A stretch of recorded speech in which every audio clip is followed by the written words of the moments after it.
Hello everyone, my name is Arthur and welcome back to another SH Figuarts review.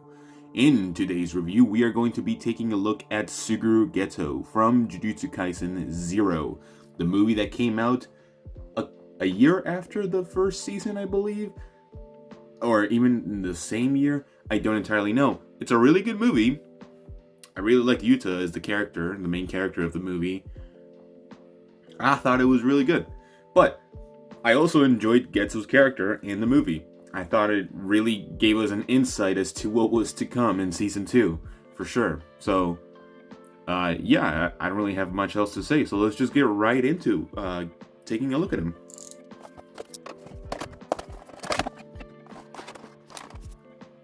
Alright, so here we have Suguru Geto in all of his monkey-hating glory. So from my first impressions, I think he looks really good. Well, first impressions in terms of aesthetic, I think he looks the best out of the most recent JJK figures that we've looked at so far. And he does keep the trend of still having some form of soft plastic within the figure. So that's actually kind of good. So the first part that's very much soft plastic is this yellow-green section around his body, which is, I would say it's pretty decent looking. I think some of the paint job is a little bit uneven. In some places there are some green paint. In mine, I don't know if that's very visible, but I don't really mind.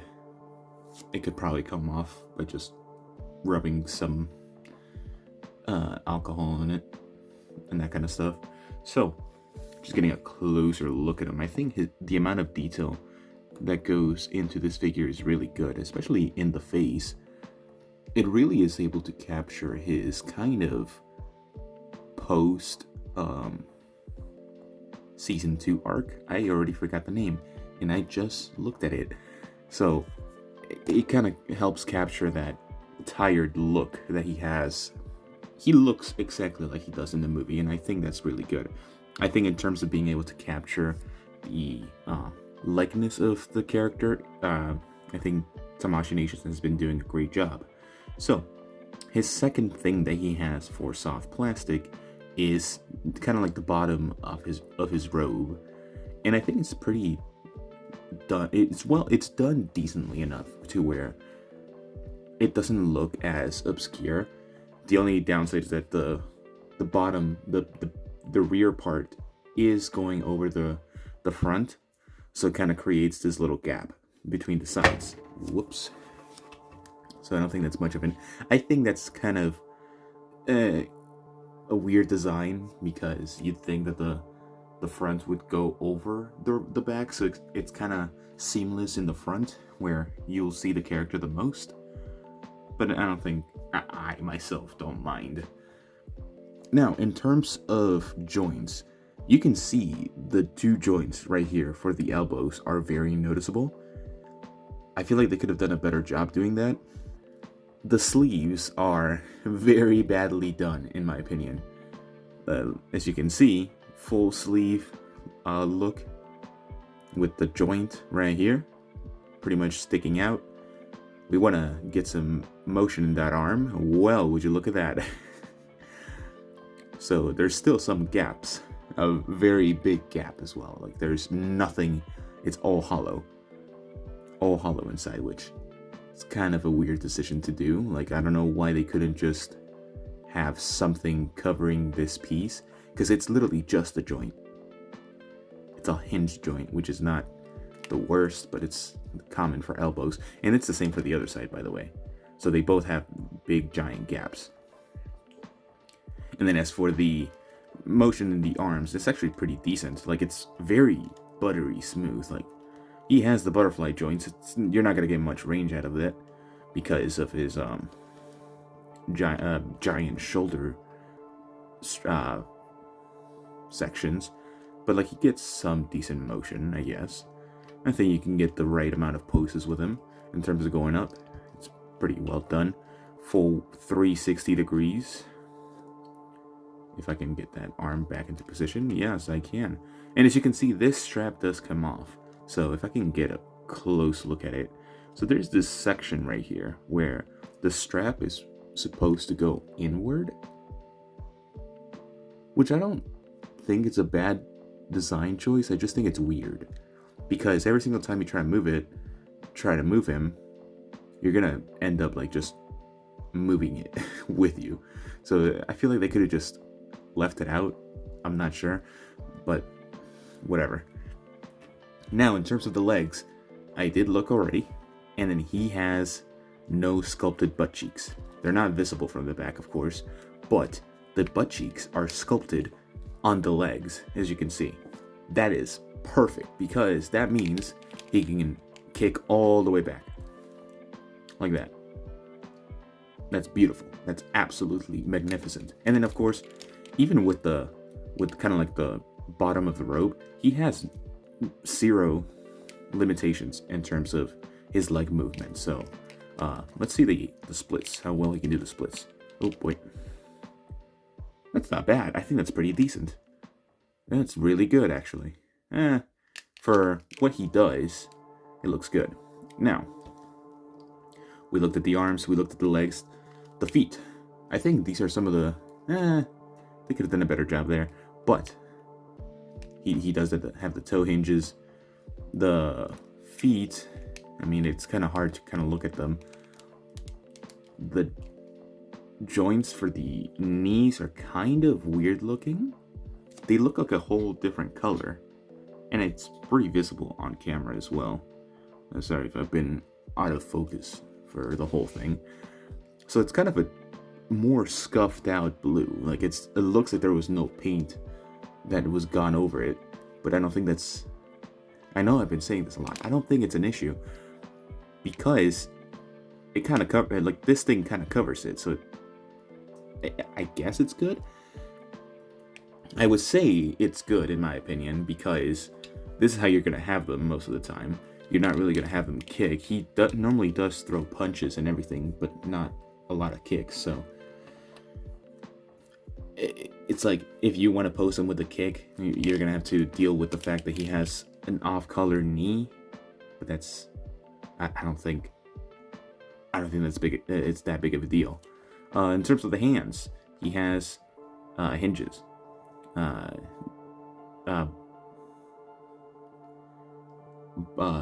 Ball joint hinge. Yeah, ball joint hinge. Yeah, he has hinges on the hands, which does limit his movement a little bit because he kind of just goes up and down. I don't know. That is like one of the downsides.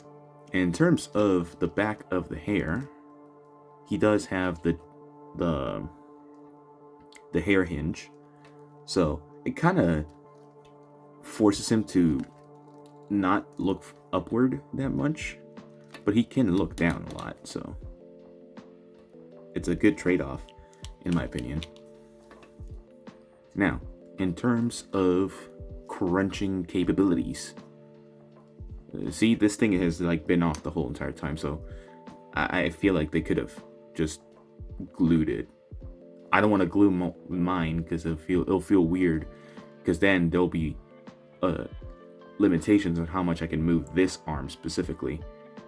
I don't know. It's a weird design that somehow they were kind of able to translate into a figure, like a posable figure, to some extent. There's some flaws here and there, like the hollowless elbows, this strap right here, the knees being a whole different color. They're like very scuffed out and everything, but everything else looks good. Like even I think this is the best one that matches the color of the soft plastic to the actual hard plastic. So I think he's the best one so far out of the JJK line, at least the ones that I have right now and the ones that I looked at. The face is pretty good. He does have a double ball joint neck. It kind of does come off with his head, so it doesn't leave it on the neck. So pretty good. Oh God, Let's see if I can get it on. Oh, can I get it on? Please don't make me get it on. Oh god. Put it on. Come on. Shouldn't be that hard. There we go. Okay.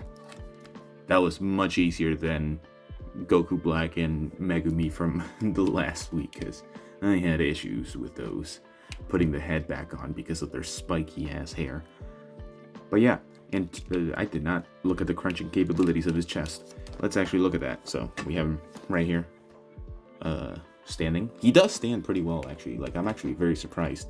He looks like a very heavy, like kind of bottom heavy figure.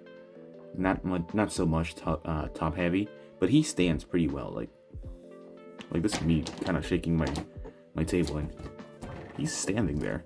So, in terms of the crunch, that's how much far back you're gonna get. You're not gonna get much. Forward, you're not gonna get much either. So that's like the one downside in terms of postability. Not many crunching capabilities. Now, oh my god, it's been 10 minutes. Holy crap. I've been talking a lot. So, what am I doing?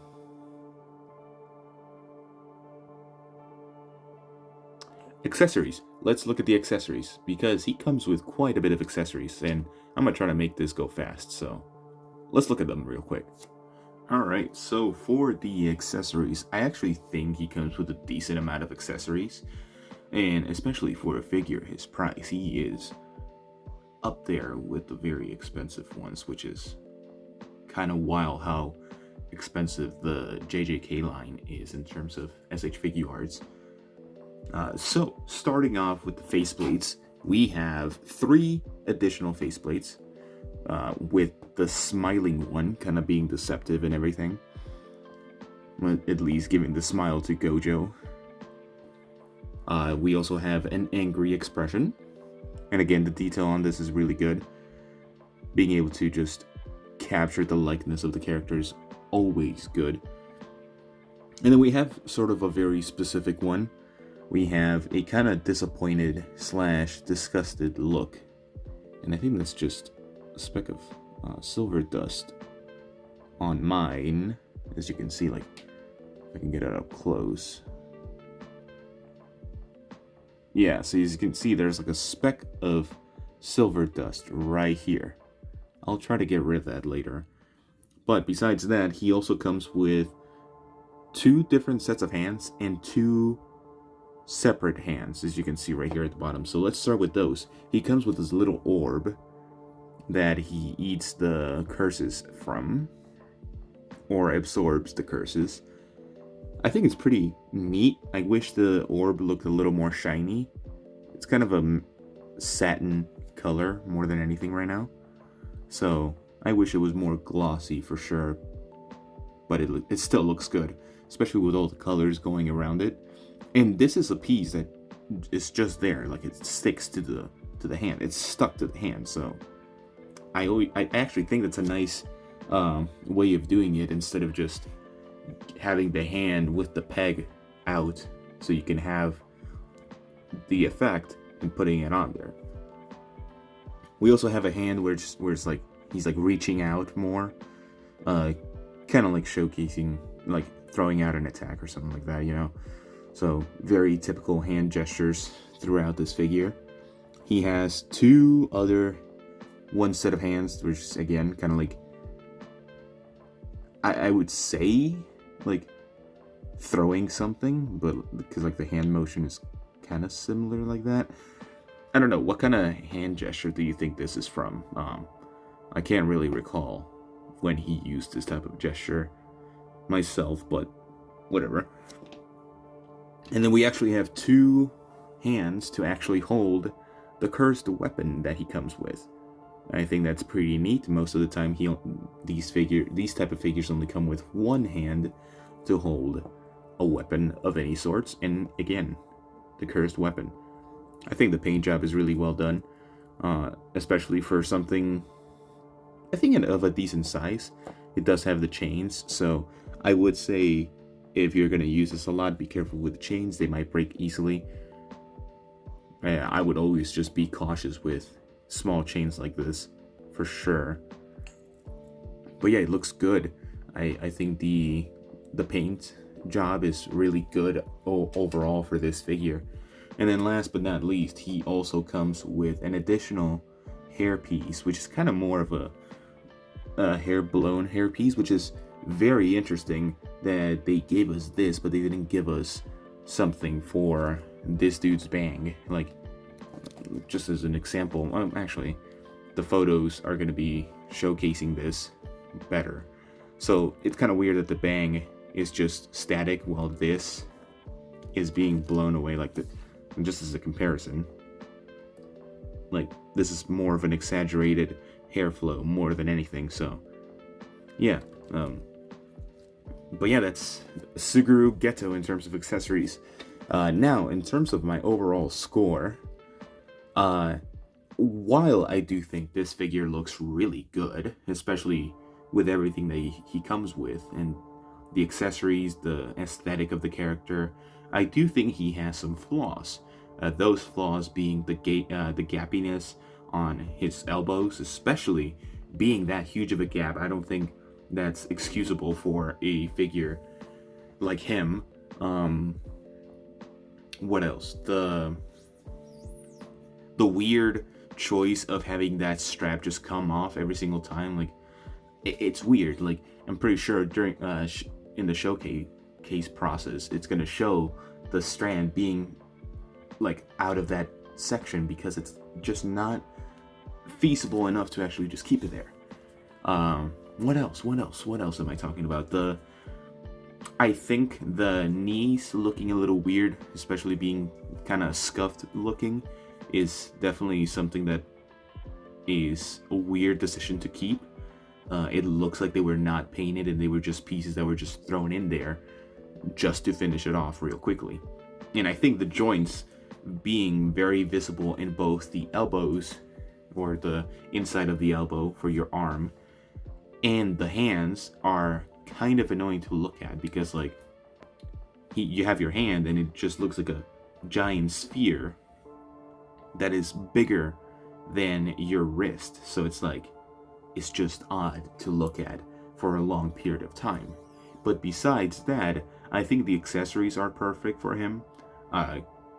Maybe they could have included like a cutout of a curse or some other type of effect that was more than the cursed weapon or his cursed ball energy.